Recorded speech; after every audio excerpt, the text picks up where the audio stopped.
All right, everyone. Welcome to our webinar on employee ownership as a way to attract and retain great employees.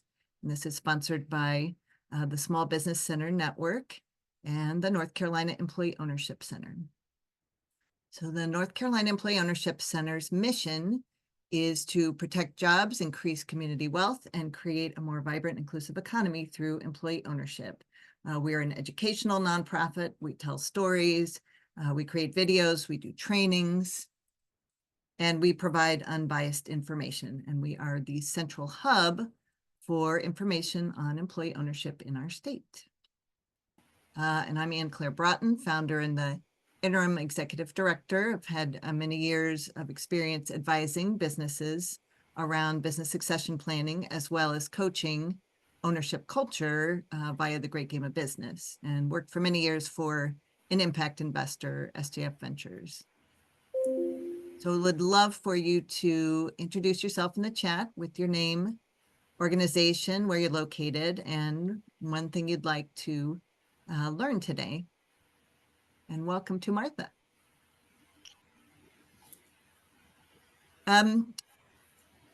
What we are talking about today is driven by a demographic trend.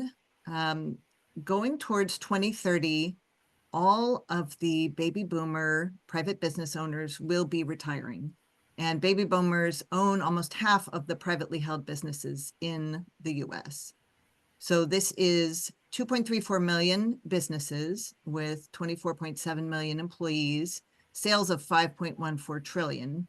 And it's in all different sectors and geographies. And it's going to have a profound impact on our landscape. And many of these business owners do not have a succession plan. So part of the mission of the North Carolina Employee Ownership Center is to get the word out about succession planning and that employee ownership is a good option for succession planning. In our state, I don't have the slide up now, but it's about 79,000 businesses that are at this retirement age. And so our landscape is going to go through a big shift. It is the largest wealth transfer in history. And at the same time, our entire workforce is going to be a little bit smaller with these baby boomers leaving. It's also a really good time to gather information from our older members of the workforce because they have a lot of institutional memory, and younger workers tend to stay a lot less long at jobs. So this is really an important moment. And so we want to talk about employee ownership as a way to attract and retain great employees, because businesses that have all the things that they need to attract people will have a big advantage as this trend towards 2030 comes into play. Martha, would you mind muting? So at the same time that we're moving towards this moment in 2030, turnover has increased. Now it's gotten a little bit better. The pandemic really brought turnover to a high level. In 2022, it was still almost 25%. Then in 2023, it got a little bit better, 17%. And then 2023 going into 2024, it's down to more manageable levels of 13.5%. So that is super helpful. But again, younger employees tend to stay a much shorter time than older employees at a business. And so the average employee tenure last year was 3.1 years. And we've seen people that stay, I'm sure you guys have seen people stay even shorter. So again, companies that have a great culture and can hold on to attract and retain great employees are going to have a big advantage. This is also an interesting trend that folks are leaving the workforce. So there's just a lower labor force participation rate in general. And interestingly, men are leaving the workforce at a faster rate than women. So we're having, there are fewer applicants for each open job than there used to be. Let's talk about the cost of turnover. The Society of Human Resources Management estimates that it costs 1.5 to 2 times the employee's salary to replace someone, plus all of that time, right? We've got to recruit people, onboard them, train them. At the same time, you're losing productivity. It's low morale for everybody else because they have to cover the jobs that have been left. You lose expertise. Hopefully, you are not going to have a drop in your quality and decreased customer satisfaction, but that is a danger. So turnover is expensive, and I've dealt with it in organizations I've run. I see many, many business owners that just have more and more turnover, and it takes time, it takes money to replace people. And then we've seen a certain lack of engagement as well. So Gallup does an annual engagement survey, and the level of engagement is around 21%. And there's a growing number of people that are actively disengaged, which also is dangerous. So let's talk about employee ownership. This is a growing way to turn businesses from private ownership to another option when people retire. Right now, there are about 6,500 employee stock ownership plans in the US with about 15 million participants. We're seeing a lot of merger and acquisition activity in the ESOP space. So there's more and more ESOPs, and then there's more companies buying other companies. Worker cooperatives, we're seeing more of those. There's about 612 at last count, and something like 6 to 10,000 participants, and we're seeing more and more of those. And then today we have a case study from an employee ownership trust. So this is the predominant form of employee ownership in the UK, and we're seeing an increasing number of those in the US. There's about 50 so far, and I know of quite a lot in North Carolina and elsewhere that are underway. So people are probably familiar with employee stock ownership plans. It's an employee benefit plan. It is regulated by federal retirement law. It enables a company to set aside or borrow funds to buy the selling shareholders' shares of company stock. Those are put in a trust. They're allocated in a very specific way to individual employee accounts that vest over time, and then are cashed in when the employees retire or leave. And they have significant tax benefits for both the selling shareholder and for 100% ESOP-owned companies. If they're S-corps, they are tax exempt. So they have some cash flow to do some merger and acquisition activity. Salem Fabrications is one of our leading ESOPs in North Carolina, and they have had fantastic success attracting and retaining great employees because of their great culture and their wonderful ESOP. Worker cooperatives are entities owned and controlled by their members. Most of the ones in North Carolina are organized as LLCs, and they have very specific bylaws that address how members join or leave the co-op and how they distribute profits.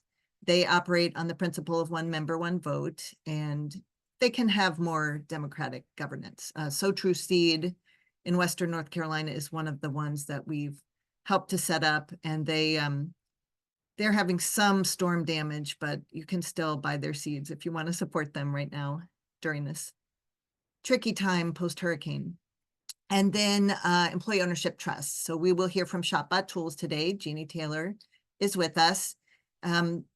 This has been the form of employee ownership in the UK for 100 years. And John Lewis Partnership is their big department store that's been an EOT for, a century. And we're just seeing more and more of those here. So in the case of an EOT, a trust holds the shares of the company on behalf of the employees, and the employees don't have their own accounts. They participate in annual profit sharing. So as long as they work there, they are eligible for profit sharing. And when they leave, there's no obligation. They're done. So it's not a retirement plan, but it can be very motivating for employees to have this current profit sharing. So again, we'll hear from Jeannie in a little bit about how that works at ShopBot. We have a ton of wonderful employee-owned companies in our state. We have ESOPs, we have co-ops, we have one EOT. Our State Magazine is an ESOP. Acquaintance Weavers, the Proximity Hotel and those restaurants in Greensboro are an ESOP. Columbia Forest Products is a longtime ESOP. Mass General Store, number of wonderful construction businesses, Valdez Weavers, MB Haynes. So we have some really fantastic employee-owned businesses here.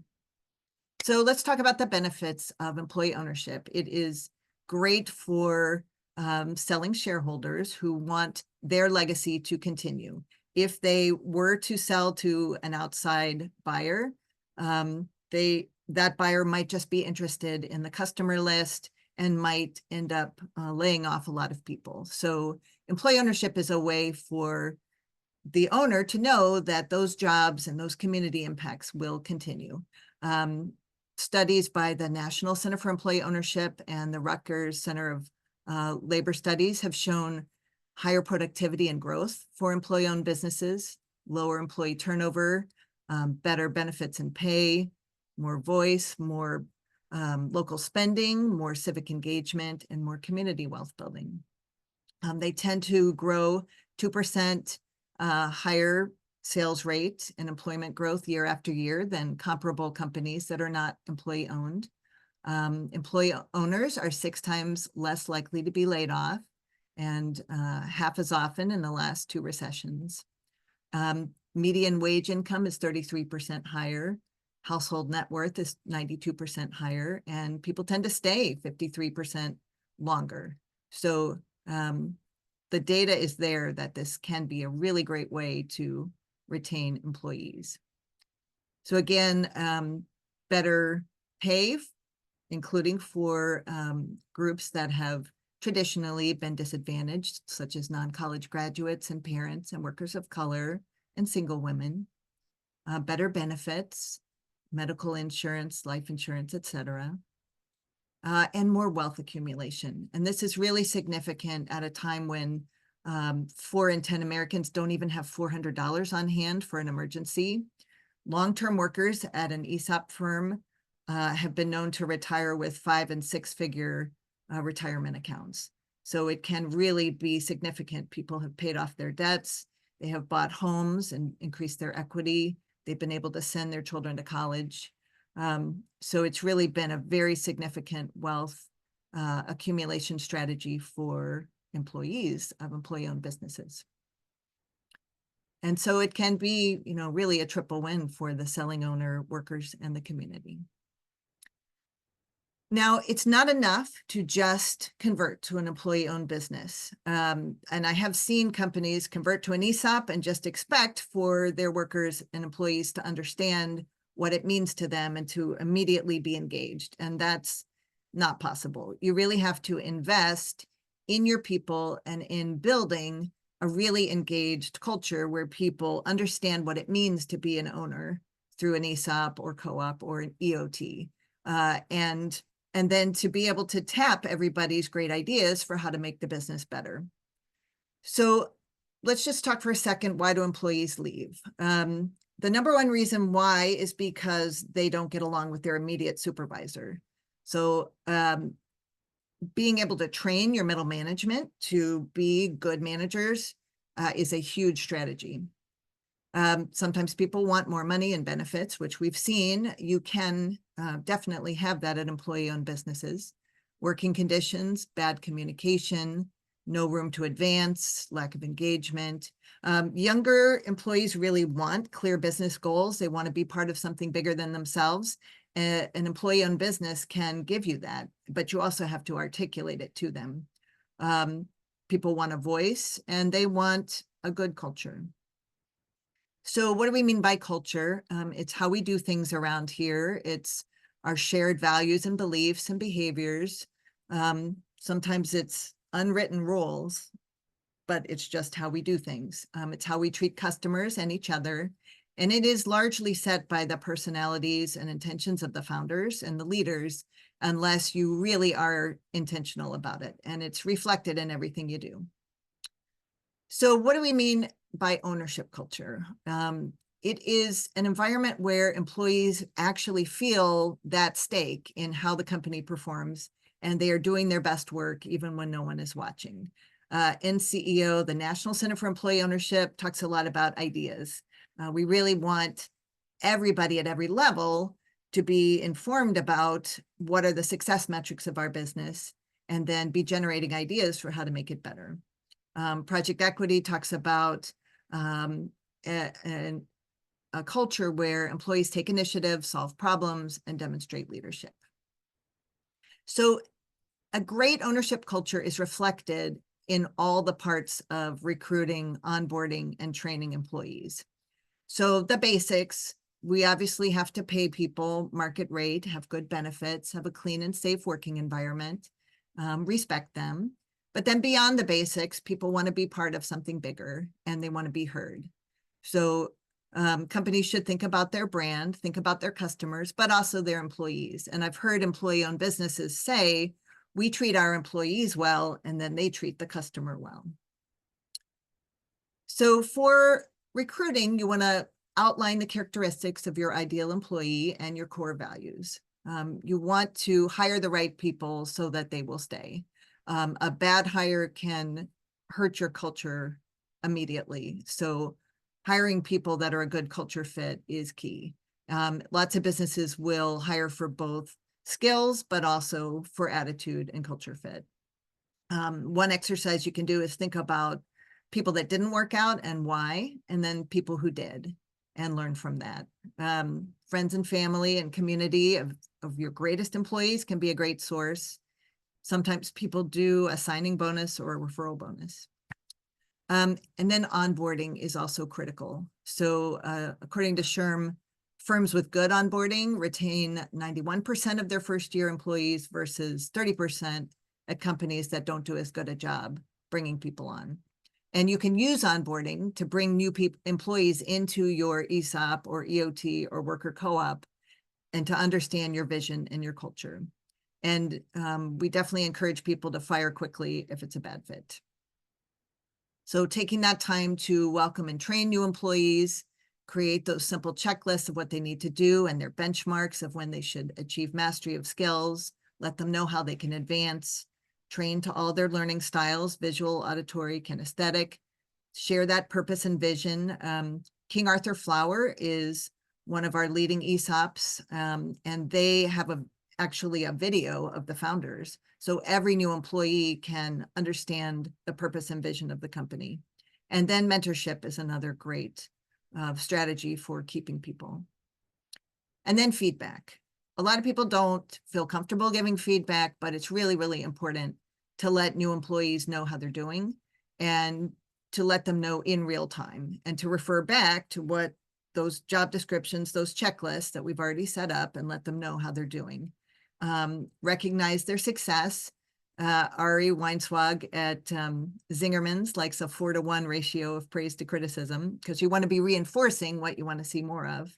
And then a lot of great companies will actually ask their new employees for feedback. How can we do better? What have you learned from other companies you've worked for?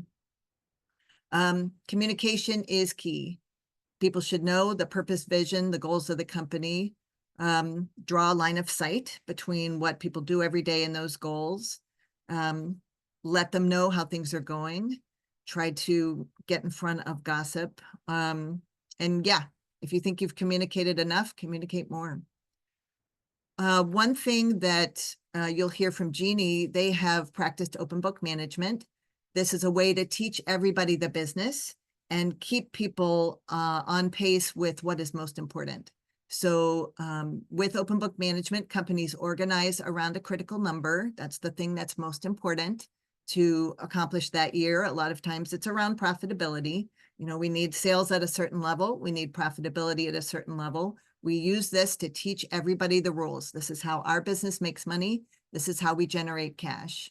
Then we follow the action and keep score through scoreboards that just show us where we are with certain key metrics. And we have regular meetings where we understand where we are and we strategize about how to improve the numbers. And then we provide a stake in the outcome. So employee ownership is the ultimate stake in the outcome.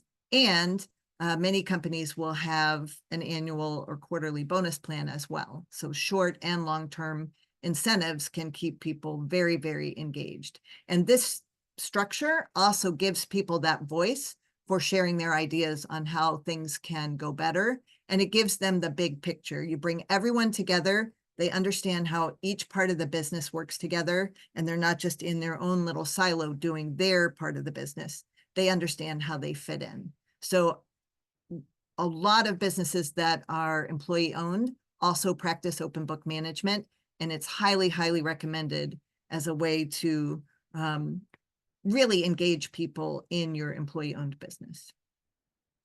And that is one piece of the training that we do, is keep people engaged by providing training and skills development, path for advancement, leadership development.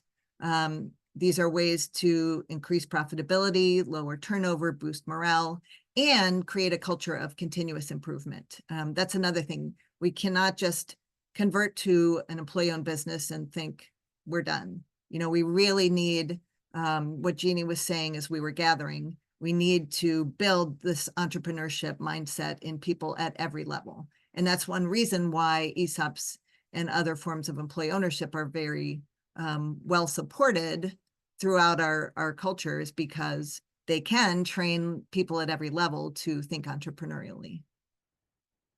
So the 5 channels that we've just gone over to create an ownership culture at your employee-owned business are recruitment, onboarding, training, great communication, and feedback. All right, so with that said, we've kind of set the stage. Employee ownership can be a great way to attract and retain people, and then you've got to build a great ownership culture once you've become employee-owned. So now we're going to hear from Jeannie about how this plays out at ShopBot Tools. All right. Thanks, St. Clair. I am CEO at ShopBot. I've been at the company for about 10 years and became CEO in 2020. So you can hit the next one. So ShopBot Tools, we're a manufacturer. We manufacture in North Carolina, and we design, build, sell, support CNC routers. So if you go one more. So what CNC routers are is they are machinery that allows you to cut sheet goods in multiple axes. So if you think of like a plotter, kind of printer or cutter, it's going to move in a couple of different ways. If you know what a vinyl cutter does, or like a Cricut, it's similar to that, but sort of on a bigger scale. So we cut sheet goods, wood, plastic, aluminum, foam, all kinds of things. The image on the left, Cocktail Kickboards, is a small business that cuts out these foam kickboards for swimming pools and lakes, where you can keep your cooler cup in there, and they're able to prototype, customize these. They carve people's names into them for wedding gifts and that kind of thing. Really, really neat little company. And then on the right, this customer is actually pretty interesting. They put googly eyes on their ShopBot. This is one of our big tools, and this is Pisgah Banjos out in Western North Carolina in Fairview, and they manufacture banjos. So they're doing everything from detailed inlay in the banjo necks to the part of the framing and the body on the banjo. So these machines can be used for all kinds of things, and we are big on storytelling. We think the way to sell our tools and for customers to get interested in getting a machine is to tell the stories of what other people are doing and what their successes are. So in the beginning, we were started by an entrepreneur. Ted Hall wanted to build a boat. So he was a neuroscientist at Duke and had been running a lab for years, but he was also interested and was a hobbyist boater. And the kind of boat that he wanted to build, you could cut out with these paper templates and kind of using a jigsaw, which is very difficult to get it precise and repeat it. So he wanted one of these machines, and they didn't exist for the consumer market at the time. So he kind of invented his own model of this. And at the time, if you remember, way back at the beginning of the internet, there was shareware. And he offered up the plans for free. He was like, hey, I figured this out. You can go to Home Depot and get screen door parts and different things to build your own. So he offered the plans for free. Pretty quickly, people were like, oh, I don't want to source that myself. So he brought a couple people in and they started making kits and sold the kits. And then time evolved, and more where we are today is we you can get the machines fully assembled, or we can send them as a set, but they've evolved in power, in reliability, the software's enhanced. So go to the next one, Claire.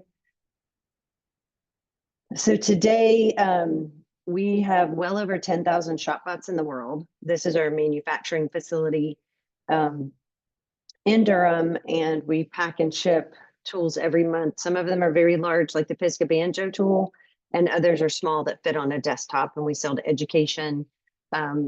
We sell to theaters, we sell to display groups, we sell to sign companies, luthiers, cabinet makers. Sky's the limit. Anybody who wants to make something gets interested in these products. There All is right. one at the Durham Public Library in the little makerspace. There is. All right. So we, like I said, Ted Hall started the business, and he was very entrepreneurial and sort of created the business on accident. You know, he was really just trying to solve a problem that he had. And so he ended up creating a business and really didn't have a business background. I mean, he was a scientist, so he didn't really know how this thing would work, but he started out as he thought a business should run, and that was you should share you should share the profits of the company with the people who are doing the work.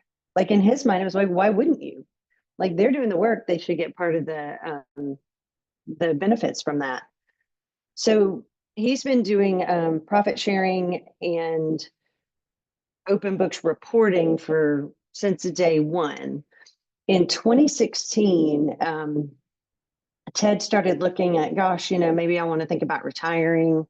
What are the options that I have? And so we needed to get valuations, understand more of what selling the business or what the next evolution of the business would look like. So in that process, we started learning a lot about, oh, right. We never really considered like what the valuation of the company is. Who else is going to think it's valuable? Is somebody going to buy it? Do we want to sell it?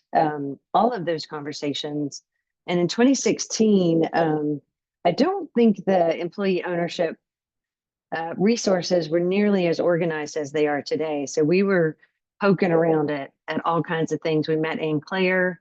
We started, I think we jumped in both feet when we found out about Great Game of Business. And it just tied in so well to what we were already doing. With Great Game of Business and doing open books, we started looking at open books more as, hey, how can we forecast where we're going to be this month? How can we forecast based on the information we know so that people can see what's happening, what we think is going to happen, and make adjustments before it's too late? Like, great that we shared books in a reporting kind of way. Like, that was fabulous. But 3 months later is too late. You can't, course correct that far into something without losing a whole bunch of time. So really dove into learning about how to teach financials to our employees. And our group got really on board. We have people on the manufacturing side who may or may not have finished high school. And then we have people also who may have double master's degrees or something. So a great way to level the playing field so everybody can have the conversation. So like I said, we started exploring employee ownership options, and just did a lot of research, a lot of talking with other companies, talked to friends in the UK, looked at the John Lewis Partnership, and went down several different rabbit holes to figure out what we wanted to do. So you can, for the next one. So in 2021, our process to move to employee ownership was quite long. But in 2021, we decided to move into the employee ownership trust. And then the thing about Ted and the shareholders was they really wanted to keep the business in the community. It was more important to them that we keep the business going, even as they exited, to support the staff, to support our communities, and to support our customers. We have customers that have these machines, they've had them for 20 something years. And so it was a compelling reason to figure out how to stay in business and not get bought or sold or shut down by somebody just, stealing our product or something.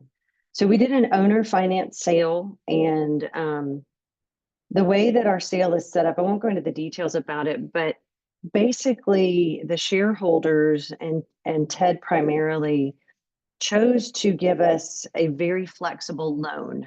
It's a 10-year note that the shareholders get more money if the business is more profitable, if we do well. If we don't, if we have a bad year, a slow year, then we're not going to have to pay as much on the loan. So they're really not handicapping us in trying to run the business and grow the business, whether we have a lean year or a very profitable year.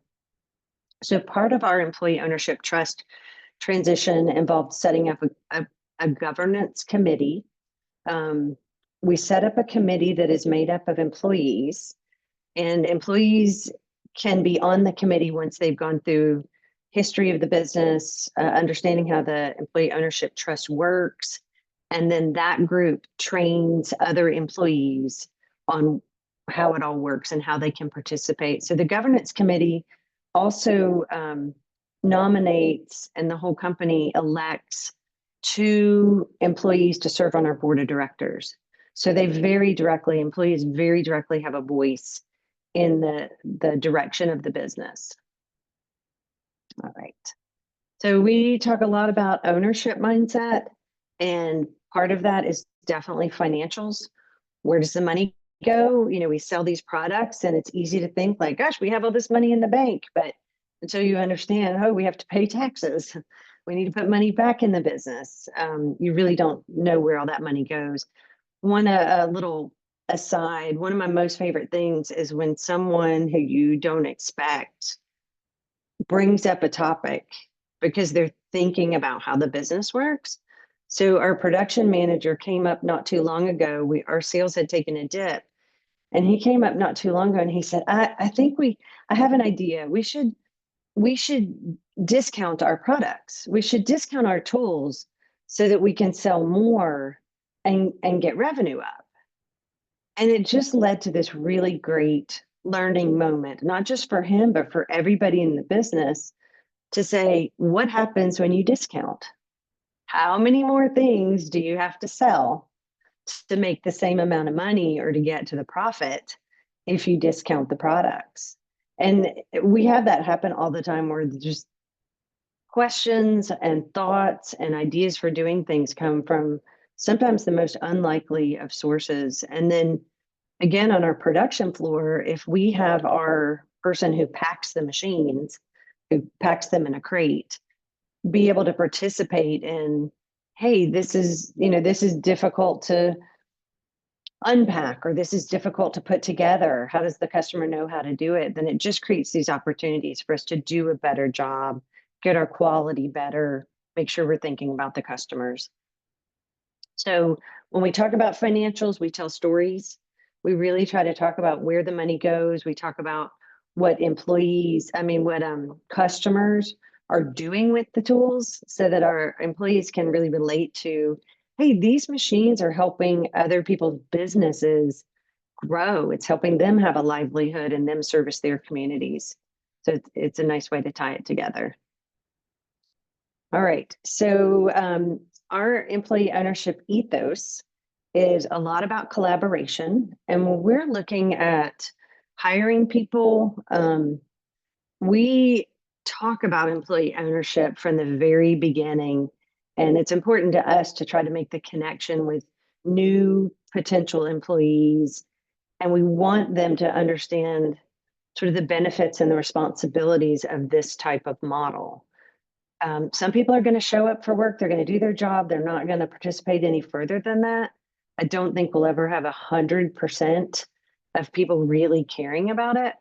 But as we're recruiting, it's very interesting to watch and hear the questions that people are asking about the business, and knowing that when they come into our business, they do have the potential to have a voice. They do get the opportunity to work with other people. They're not going to be siloed or isolated, working alone.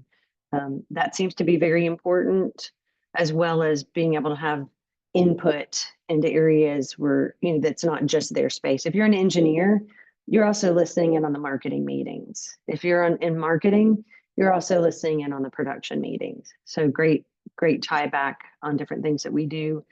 We're also always looking for the next, the emerging leaders, because as an employee owned business, it is a great opportunity to promote from within and raise people up. So the more training, the more education, the longer we can keep good people, it benefits the business, because they're coming at it from a lot of experience.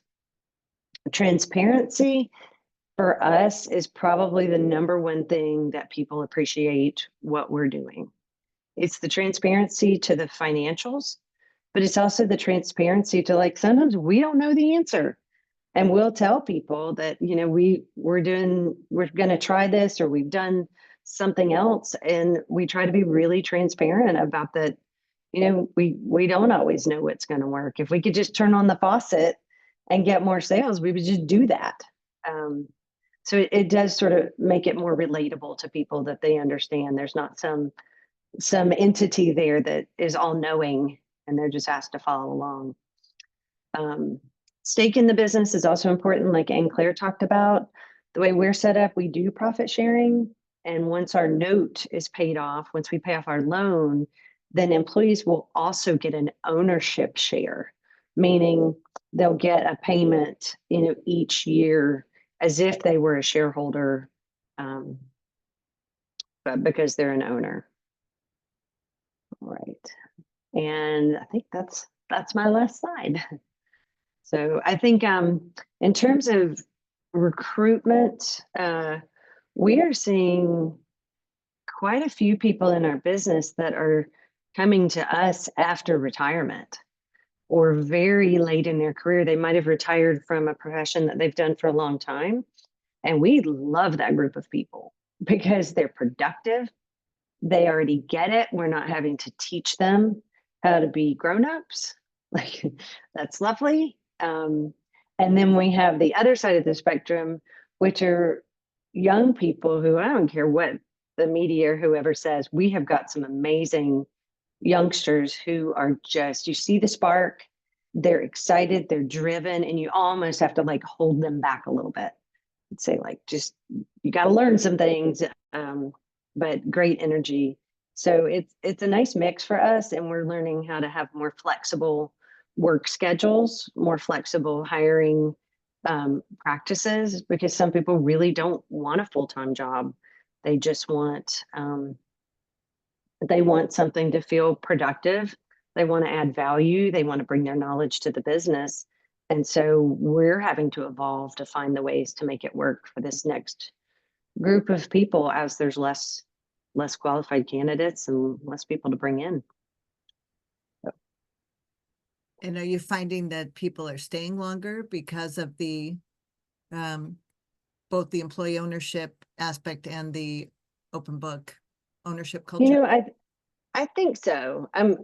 Part of it is getting the right fit when people come in the door. So we're never going to be the kind of business that it's a winner takes all mentality. You've got to kind of come in understanding that this is about doing the work and building other people up. So it's such a team kind of effort that if you're not already in that framework, it might not be the best fit for you. But I think we are able to keep quite a few people for longer, and we're also getting better at identifying on the faster side of what's not a good fit. How do we move past those? Got it. Margaret is asking how you train people in open book management. So we follow the principles of Great Game of Business, and there's a book, there's a conference, there's a movement. Every week we share our scoreboard with the company. So every single week we have a company meeting, which on Wednesdays, And at the company meeting, it shows our forecasted revenue, it shows our cost of goods, expenses, and then it shows our general expenses. And what we do is sometimes we get in the routine of just reporting the numbers. Oh, we believe we're gonna ship, however many, let's just say we believe we're going to ship 15 big tools and 12 small tools, and it's going to cost us, whatever at that. And so we run through, but say we get to the marketing numbers and our marketing numbers out of line with whatever we forecasted previously.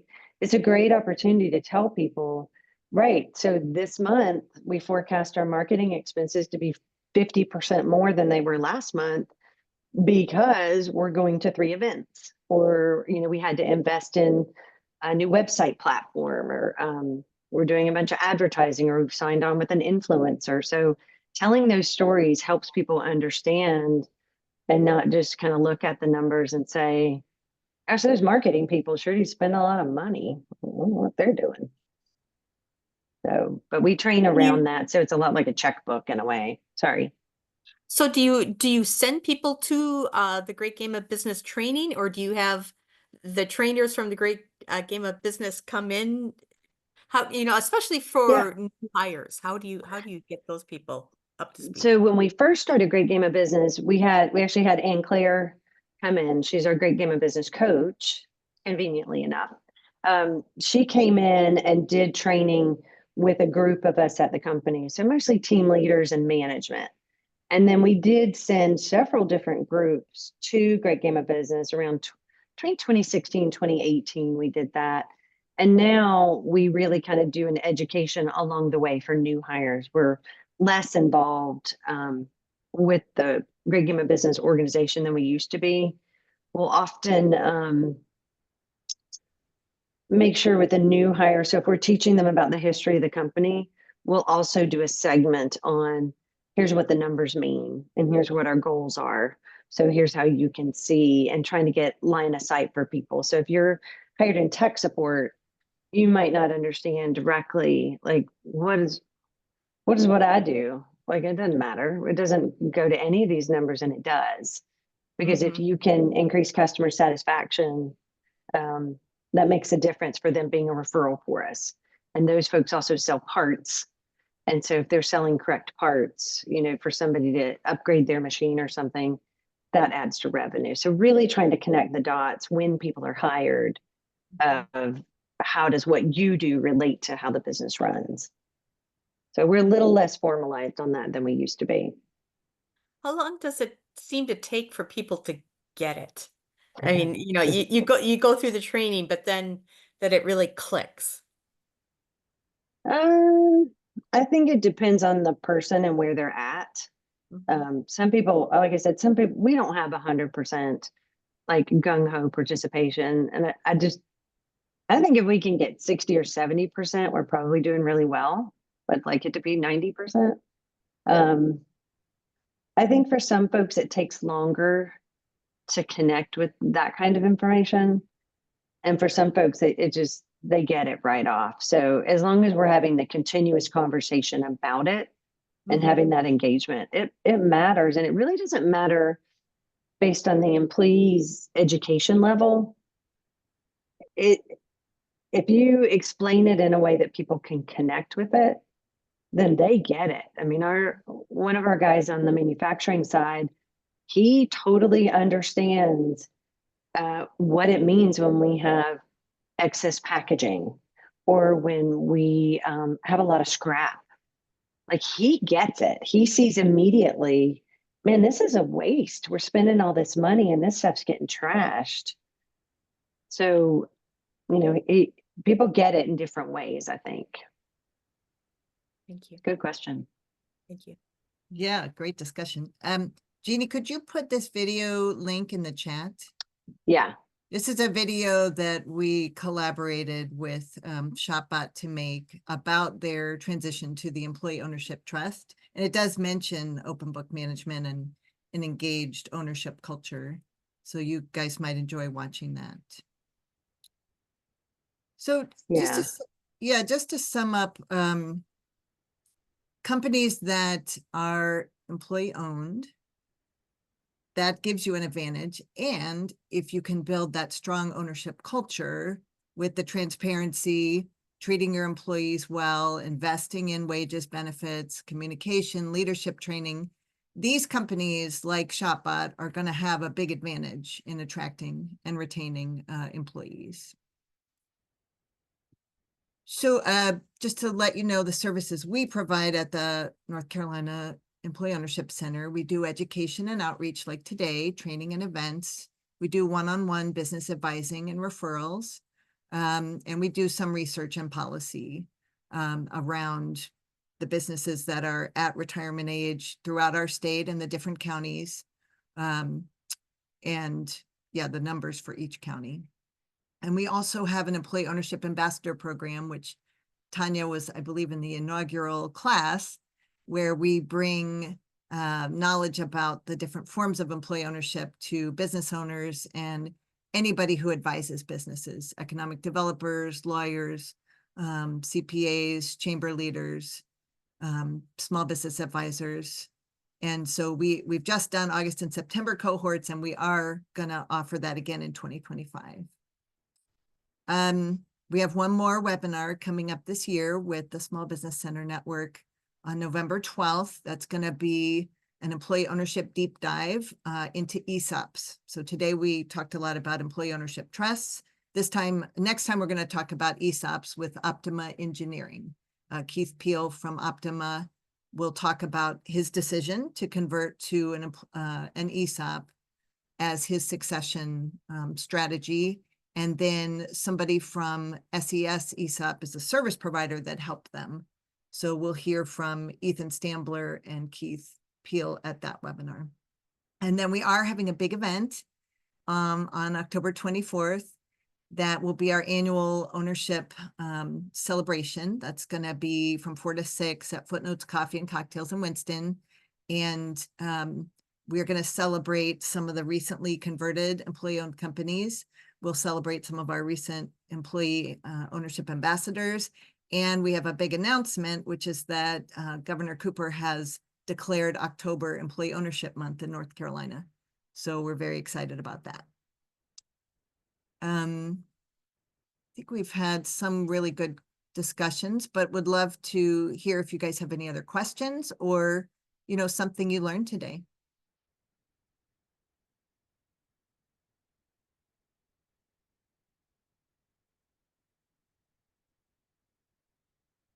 Anybody want to share a big aha from today before we close? Or a small aha? No, this is wonderful, and Jeannie, thank you so much for sharing your story, and I especially appreciate digging in a little bit deeper about how do people get this? I mean, I've heard about open book management, and how do people embrace this? And I think it could be a powerful tool. And just hearing those specific examples of the guy in the shop floor and looking at waste, that's helpful. Thank you. Absolutely. I appreciate, this is Martha Larson with the Small Business Center at Forsyth Tech, who helped to host this event. And I just want to make sure that you guys have noticed the chat.